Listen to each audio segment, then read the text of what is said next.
Hello there and welcome to more coverage from the PogChamps. We are still in the quarterfinals. Day 2 of the quarterfinals, 2 matches each day. Yesterday we looked at the match between XQC and Sardoche. But now we're going to look at Rainn Wilson against Charlie. Moistcr1tikal, or Turbofisto as he's called on chess.com. Now, Rainn Wilson, he did win his group. So he's facing Turbofisto here, and he opens up with pawn to e4. We have the Sicilian, and again knight f3, knight c6, and this b3 Sicilian, which we saw. Well, we've seen Rainn Wilson play this before, and this is actually, I think this is a surprisingly effective way to meet the Sicilian at many levels, especially at the lower levels, because people tend to have some variation prepared, but when they see b3, it all goes out the window. In the first round, his opponent played g6 and was unable to deal with the pressure on the diagonal.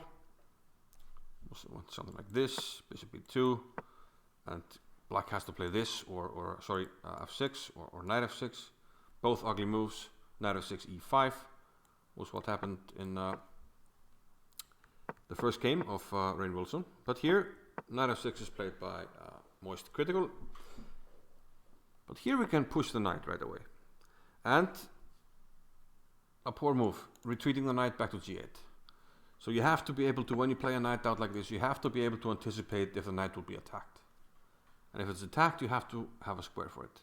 You can't just play this and play it back. This should be easy at all levels to figure out. It's also much better to just place the knight in the middle of the board. But okay, he retreats. Bishop b2 now. And now white has a pretty good position, an advanced pawn, but it's well protected.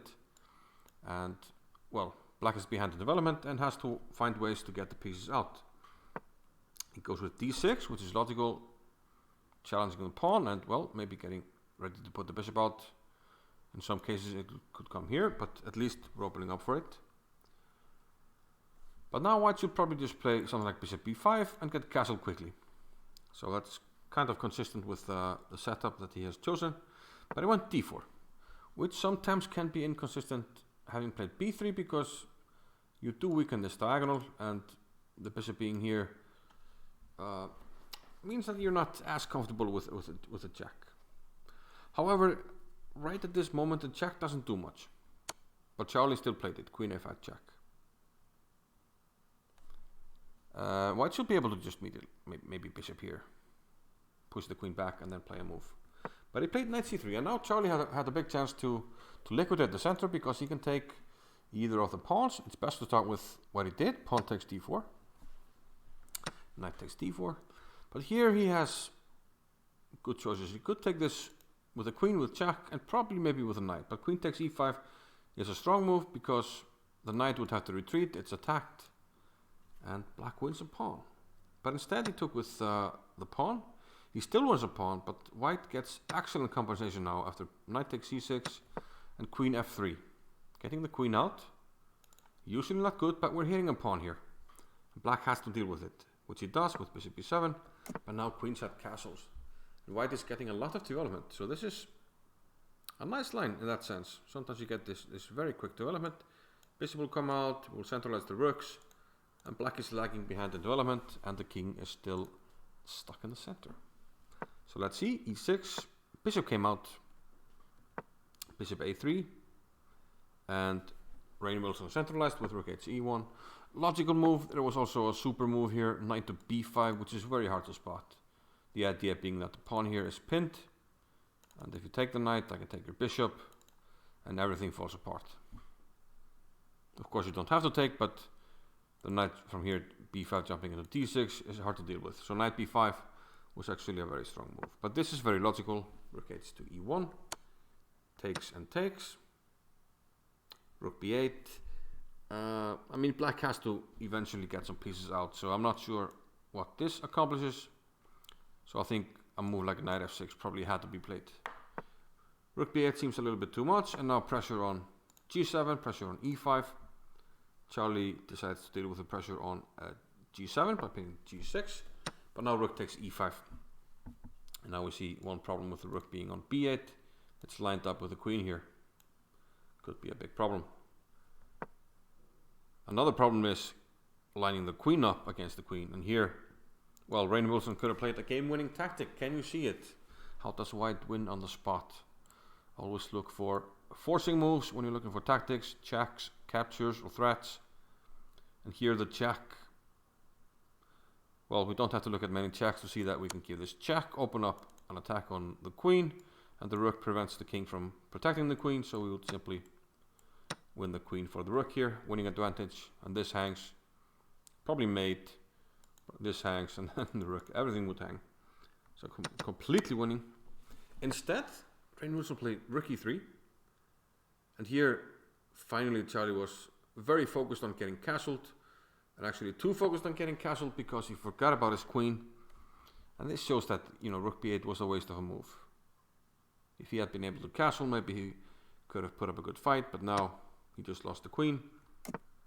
And the rest was history. Another piece here. And, well, Rainn Wilson simply mopped it up here, attacking the queen, coming back. Rook to the 7th. Many ways to win here. Maybe even rook takes e6 is winning here. Followed by queen e5, bishop takes e6, everything. But when you're up so much material, you know, just trade pieces and then get your pieces in. Rook d8, again rook d7 was probably much quicker, putting the pressure on f7. Rook f8, and then you take with the bishop on e6 and everything falls apart. But this is a good strategy as well, just trade it off and, well, this is game over, e5, 94, and Charlie resigned. I mean, we're just going to get a new queen. We can also just go for the mate. And too many pawns for black to even think about playing for stalemate. So, we now move on to game number 2. And there, Torbafisto, Moistcr1tikal, aka Charlie, had the white pieces, and they opened with pawn to e4. Okay, d6, the Pirc defense, which, again, Rainn Wilson has been employing with the black pieces. So he seems to stick to his openings. So if we reach the later stages, he has to be careful about, you know, being too predictable in the opening. And perhaps in this game, that's exactly what happened. Bishop g7, bishop c4, and now Charlie played this aggressive line with queen e2. And if black isn't careful, like Rainn was here, he castled, and e5 is a strong move. Takes. Usually I think it's better for black not to take, but he takes on e5. And now you don't actually have a lot of good squares for your knight. You kind of either have to go to e8 or d7. h5, we can play g4, and the knight doesn't have a square. And if knight g4, as played in the game, then e6 is a strong move, cutting off the defense to the knight. Black can still play in the game by playing the knight here and then taking on f7 if white takes with the knight.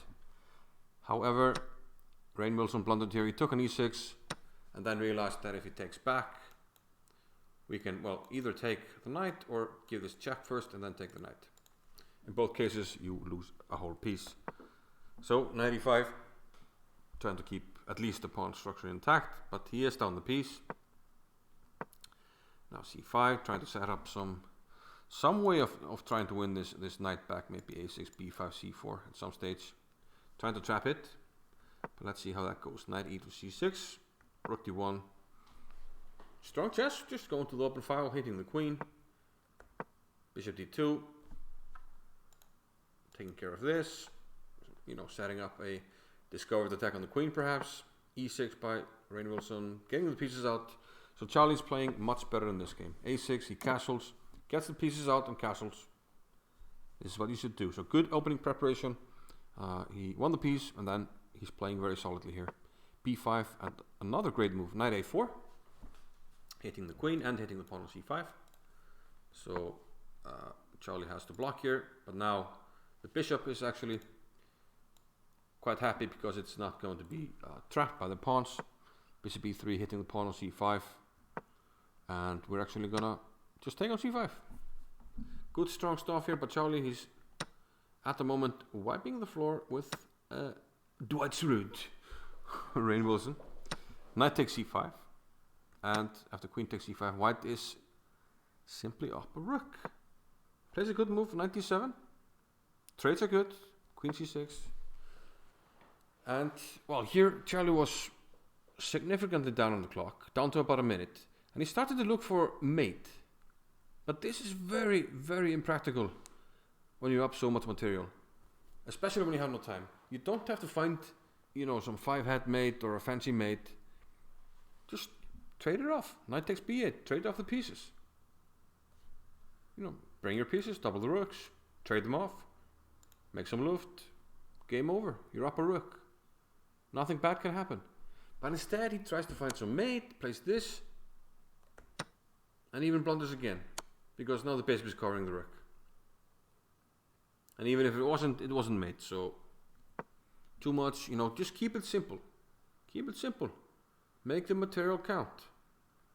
He's still up material, but now it's much more difficult. f4, queen to b5, a4. Okay move, queen f5. Strange blunder here by Rainn. I mean, he's protecting the knight, he can still do it here. But he blunders the knight, and again, Charlie's winning. This takes b2. Here, maybe you can just take on e6, probably with the queen because of the pin. But he plays g4, queen c5 check, and another blunder. Now, a big check is going to land here, and the rook is forked. Gets, well, as much as you can for the rook d5, but now the material is equal, and actually black is up a pawn. Well, for the time being, now it's equal. But it's very difficult for white to win because of the opposite colored bishops. Should be able to take on f7 now, which he did. But there's no immediate mate, and notice that the dark squared bishop is covering a lot of important squares. So let's say the queen gives a check here, we can always interpose, and it's no mate. Also, at some stage, black can also come in and give his own check. So white has to be careful, plays h4.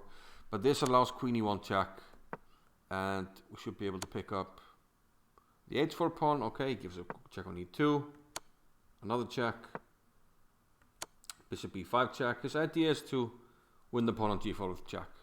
And that works because this is met with mate, so you have to go to the g file. And now I'll take a pawn with check. And actually the most practical move, since Rainn Wilson only needed to draw, he should just play queen here and he can never lose. Trade the queens, it's a draw, you advance. Instead he gave some checks, and now we got the queen trade, yeah. And from here, should be easy, got the pawn. And black can never lose this. Never, ever, ever. All he has to do is bring the king back, and white simply has no way to win. Actually, it's white who has to be careful here. And king c5, we can take the pawn. King b2. And we can just move the bishop back and forth. But in fact, they agreed to a draw here, and that means that Rainn Wilson will advance. As I'm recording this, we still have a match between Logic and Ludwig. Let's see who meets in the semi-final. It's going to be Benchy Fishy and Rainn Wilson. And Sardosh will meet the winner of Ludwig against Logic, which is going on right now. So that will be the semi-final. I think the semi-finals are pretty strong. My prediction is Ludwig will make it, but I guess we'll see. And yeah, hope to see you later in another PogChamps video or a chess video, who knows. See you then. Bye bye.